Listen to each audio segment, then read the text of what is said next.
Good morning students. हमारा chapter चल रहा था डेमोक्रेसी और इसके अंदर हमने डेमोक्रेसी का मीनिंग, उसके वेरियस फॉर्म्स और डेमोक्रेसी से रिलेटेड जो थ्योरीज है वो हमने देखी थी। आज हम देखेंगे काइंड ऑफ डेमोक्रेटिक गवर्नमेंट। जो डेमोक्रेटिक गवर्नमेंट होती है वो कितने प्रकार की होती है। टू टाइप्स की होती है। एक तो डायरेक्ट डेमोक्रेसी और एक होता है इनडायरेक्ट या रिप्रेजेंटेटिव डेमोक्रेसी। ठीक है, तो आज हम पहले देखते हैं डायरेक्ट डेमोक्रेसी क्या होती है। In direct democracy, the public itself directly use the governance power of a state। किसी भी स्टेट की जो पावर होती है ना, उसको जो पब्लिक है वो डायरेक्टली यूज़ करती है। ठीक है, जैसे एक छोटा सा जैसे एग्जांपल है, आपकी क्लास है, ठीक है, उसके अंदर अगर कोई डिसीज़न लेना है तो जो सारे जो स्टूडेंट्स हैं, ऑल स्टूडेंट्स वो हाथ ऊपर करके और किसी के मतलब फेवर में है या अपोजिशन में है वो डिसाइड करते हैं। ठीक है, तो वो हो जाता है डायरेक्ट डिसीजन। तो इसी तरह डायरेक्ट डेमोक्रेसी के अंदर भी यही था। पब्लिक जो होती है वो इकट्ठा होकर जो भी पावर होती है ना उसका यूज़ करती थी। अकॉर्डिंग टू हंसा जो थिंकर है, उनके according it is an actual meaning. ये जो है वो एक्चुअल मीनिंग है वो डेमोक्रेटिक गवर्नमेंट का is such governments in which the entire public, जिसमें पूरी जो पब्लिक होती है डायरेक्टली और इनडायरेक्टली विथ और without representatives use of power of governance, जिसके अंदर डायरेक्टली या तो खुद ही मतलब उसमें इन्वॉल्व होती है या उसमें इन्वॉल्व नहीं होती है। विद और विदाउट, या तो उनके रिप्रेजेंटेटिव उनके साथ में होते हैं या फिर उसमें शामिल नहीं होते हैं। तो ये जो सारी पावर का यूज़ जो होता है ना वो पब्लिक करती है, तो वो है डायरेक्ट। और जो प्रेजेंट टाइम के अंदर वर्तमान जो अभी समय चल रहा है इसके अंदर क्या होता है, ये स्विट्ज़रलैंड के अंदर हमको देखने के लिए मिलता है। वो भी कुछ जगहों पे, वो इसलिए क्योंकि जो डायरेक्ट जो डेमोक्रेसी जो होती है ना वो कम ही जगहों पे होती है। इसके लिए क्या होता है, एक तो एरिया उसका छोटा होना चाहिए, स्मॉल एरियाज़, और स्मॉल पॉपुलेशन, लेस पॉपुलेशन। ठीक है, अब ज़्यादा लोग होंगे तो वो सारे इकट्ठे होंगे और एक जगह अपना डिसीज़न दे, ये पॉसिबल नहीं होता है। तो ये जो स्मॉल सिटीज़ होती है या स्मॉल जो कंट्रीज़ होती है ना वहाँ पॉसिबल होती है। जैसे एग्जांपल हमने देखा क्लासरूम तक तो ये पॉसिबल है, लेकिन इससे वाइड एरिया में ये फिर पॉसिबल नहीं हो पाता है। In fact, the system of direct democracy's government is possible only a small state with the less population। ठीक है, तो हमने देख लिया कि छोटी जगह होती है और उनकी जो पॉपुलेशन है वो भी कम होती है, तो वो सारे मेंबर हैं मिलकर डिसीजन ले सकते हैं, एक जगह कलेक्ट हो सकते हैं।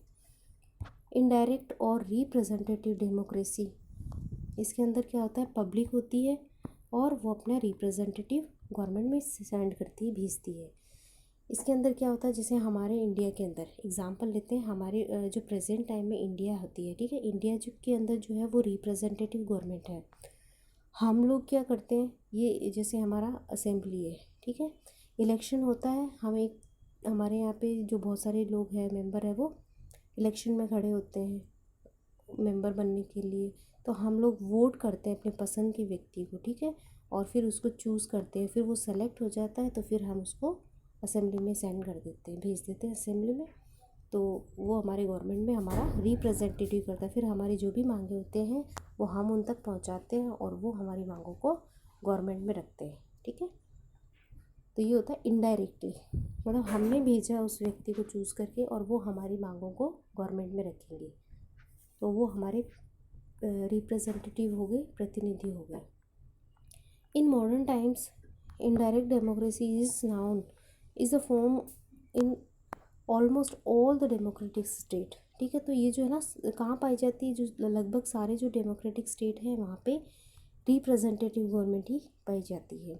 सम डेफिनेशंस, अब इसके बारे में जो है वो कुछ डेफिनेशंस भी दे रखी हैं, वो हम देखते हैं। Democracy is that system of government, democracy जो है वो गवर्नमेंट का सिस्टम है in which most part of a nation is the ruler, जो ज़्यादातर जो पार्ट होता है ना वो रूलर ही होता है, मतलब पावर ऑफ जो होती है वो पब्लिक के पास होती है।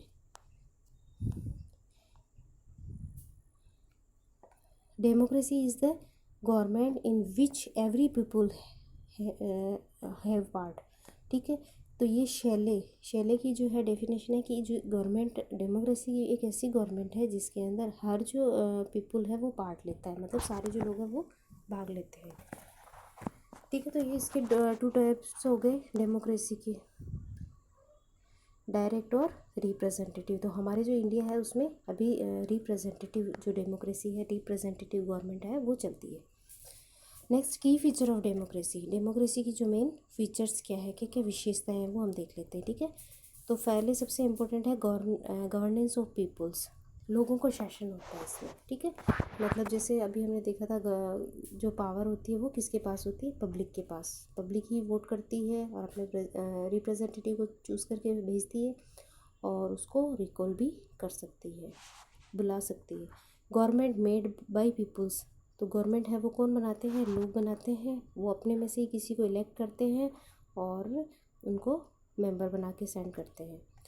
Government accountable to peoples. अब ये जो गवर्नमेंट बनाई है वो पीपल्स ने बनाई है, लोगों ने बनाई है, तो ये अकाउंटेबल यानी रिस्पॉन्सिबल किसके लिए होगी, लोगों के लिए। जो भी जनता की इच्छाएं होगी उनको पूरा करने का काम गवर्नमेंट करेगी। उसके बाद में है democracy is a developing governance. इसके अंदर क्या होता है कि डेवलपमेंट होता रहता है। ठीक है, कभी सभी जो लोग होते हैं ना उनको ध्यान में रख के जो भी प्लान्स प्रोग्राम्स बनाए जाते हैं, तो इसमें टाइम टू टाइम जो है वो डेवलपमेंट होता रहता है, चेंजेस होता रहता है, जो भी जनता की मांग होती है, डिमांड होती है, उसके अकॉर्डिंग।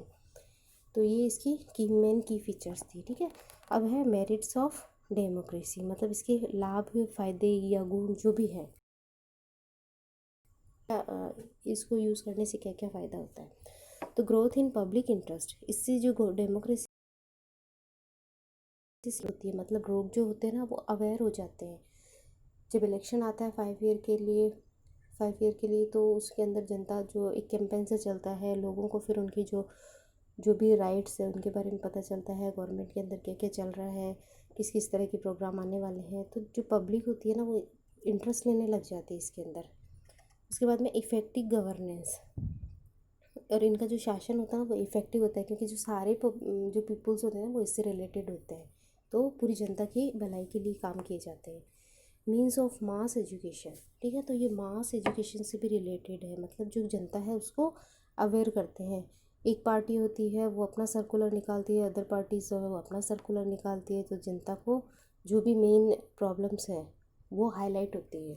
तो इसके अंदर ये दे रखा है गेटल, मास एजुकेशन के अंदर जो गेटल थिंकर है वो क्या कहते हैं, school for education of citizenship. जो सिटीजनशिप होती है ना उसके लिए एक स्कूल है जो एजुकेशन देता है। ठीक है, कोई भी जो व्यक्ति होता है ना इंडिया के अंदर, कोई भी जो पर्सन है उसको उसकी जो राइट्स है वो बताती है और उसकी जो ड्यूटीज़ है उसके बारे में लोगों को अवेयर किया जाता है इसमें। तो सारी जो एजुकेशन होती है ना वो सिटीजनशिप की, कि कौन जो व्यक्ति है वो हमारे इंडिया का है और उसके क्या क्या राइट्स है। उसके बाद में मीन ऑफ मॉरल एजुकेशन, जो मॉरलिटी होती है ना उसकी भी एजुकेशन मिलती है। मतलब अब एजुकेशन का मतलब ऐसा नहीं है कि जो सारे लोग हैं वो स्कूल जाके और उनके बारे में पढ़ते, ऐसा नहीं होता है। समय समय पर जब भी इलेक्शन होते हैं या फिर इस तरह की कंट्री के अंदर कोई प्रॉब्लम होती है तो सारे जो लोग होते हैं वो न्यूज़पेपर में देखते हैं, टीवी पे देखते हैं और फिर उसके बारे में अपनी अपनी जो ओपिनियन है वो रखते हैं। तो वो हो जाता है लोगों को अवेयरनेस और education. After the getting political rights, जब किसी को पॉलिटिकल राइट मिल जाता है, ये ब्राइसी कह रहे हैं, in democracy the personality of a man develop. एक पॉलिटिकल राइट मिल जाते हैं ना, राइट टू वोट और ये सब, तो उसके बाद में जो मैन की जो पर्सनैलिटी है वो डेवलप हो जाती है and his duty becomes apparent to him. उनकी जो ड्यूटी होती है ना वो भी बढ़ जाती है, मतलब उनको लगता है कि हाँ हमको राइट्स मिले हैं, अब हमको अपनी जो ड्यूटीज़ है उनको भी यूज़ करना चाहिए, उनका भी ध्यान रखना चाहिए। तो ये लोगों में अवेयरनेस, लोगों के अंदर जो होता है ना अवेयरनेस का काम करती है, क्योंकि एवरी 5 ईयर के बाद में जब इलेक्शन होता है तो लोग जो है वो वापस से देखते हैं कि इस साल फिर क्या समस्या है, क्या नए मैटर हैं, क्या नए प्रोग्राम्स हमारे लिए चलाए जाएंगे, क्या हमारे लिए अच्छा है, कौन सी गवर्नमेंट हमको ज़्यादा फ़ायदा देती है या हमारे लिए काम करती है। तो ये सारी जब चीज़ें सोचते हैं ना लोग तो उनके अंदर काफ़ी चेंजेस आते हैं। पैट्रियोटिक एजुकेशन, देशभक्ति की भी शिक्षा मिलती है उनको। मील्स जो है थिंकर वो कहते हैं democracy enhance the feeling of devotions, मतलब देशभक्ति की जो भावना है ना वो भी बढ़ाते हैं लोगों के अंदर कि हम अपने देश के लिए कुछ करना चाहते हैं। उसके बाद में प्रोटेक्शन अगेंस्ट म्यूटिनिटी।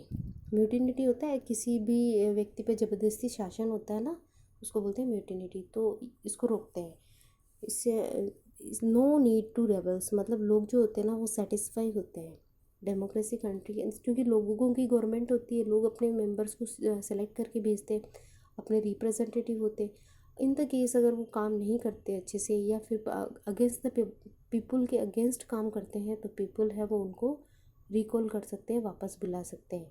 तो गवर्नमेंट ऐसे कोई डिसीज़न नहीं लेती या इस तरह की कोई मतलब काम नहीं करती जिससे उसके जो पब्लिक है उसको कोई परेशानी हो और फिर वो गवर्नमेंट से हटे। तो वो जो अकाउंटेबल टू पब्लिक, तो जो सारी गवर्नमेंट होती है ना वो पब्लिक के प्रति जिम्मेदार होती है।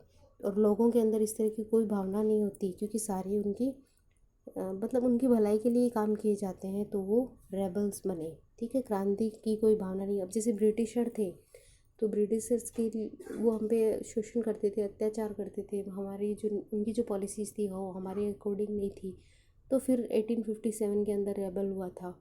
ठीक है, तो ऐसे ही 1789 के अंदर जो फ्रांस के अंदर हुआ था, वहाँ का जो राजा था वो उन पे जो पब्लिक थे उस पर टैक्सेस बढ़ा देता है, उनका ध्यान नहीं रखता है, तो लोगों को फिर ऐसे चीज़ें आती हैं, तब वो कोई मतलब क्रांति है या फिर विद्रोह की भावना उनमें आती है, अदरवाइज़ नहीं आती है।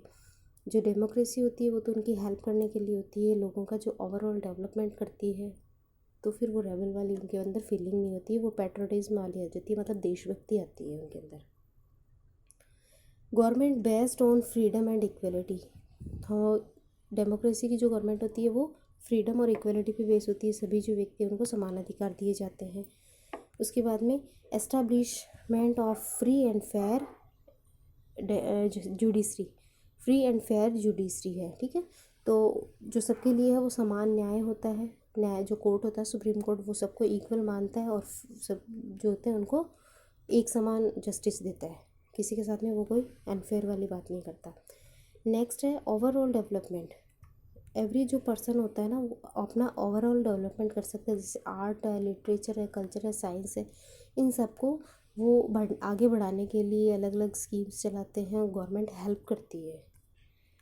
नेक्स्ट है फैथ इन कॉन्स्टिट्यूशनलिज्म, संविधानवाद। जो हमारी जो संविधान है उसके अंदर लोगों का फैथ बढ़ता है, विश्वास बढ़ता है, क्योंकि जो भी काम किए जाते हैं गवर्नमेंट जो भी रूल बनाती है वो सारे के सारे अकॉर्डिंग टू कॉन्स्टिट्यूशन होता है, हमारे जो कॉन्स्टिट्यूशन में लिखी हुई है उसके हिसाब से ही सारी चीज़ें चलती है, तो लोगों का विश्वास बना रहता है कि कॉन्स्टिट्यूशन है वो सही करेगा लोगों के साथ।